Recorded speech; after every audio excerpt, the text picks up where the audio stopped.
In this video, I'll show you how to create an account on Foodhub. If you find this video useful, please leave a like and subscribe to our channel. In saying that, let's just jump straight into it. Alright, if you haven't done so already, go ahead and download the Foodhub app from your Play or App Store. Once you have done that, go ahead and open up Foodhub. And then you'll be brought to the main page inside the app of Foodhub. And then you'll come to this, what's your location? We need your location to show available restaurants.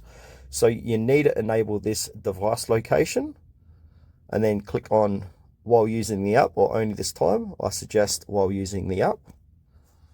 I'm going to click on allow, and then you'll be brought to this page here. So from here, you want to click onto your account, bottom right hand corner. And then what you do from here is click on login, which is essentially means create account. So once you log in, choose an account to log in with. So I'm going to choose Tutorial Wiz.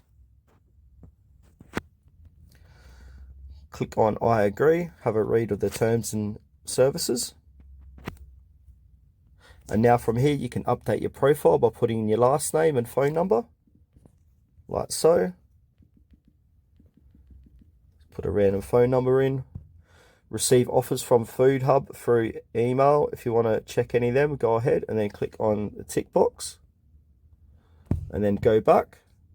And there you go. You can see also they will send you a one-time password to your phone. So once you get that SMS, put that one-time password in here to activate your account. And then you're good to go.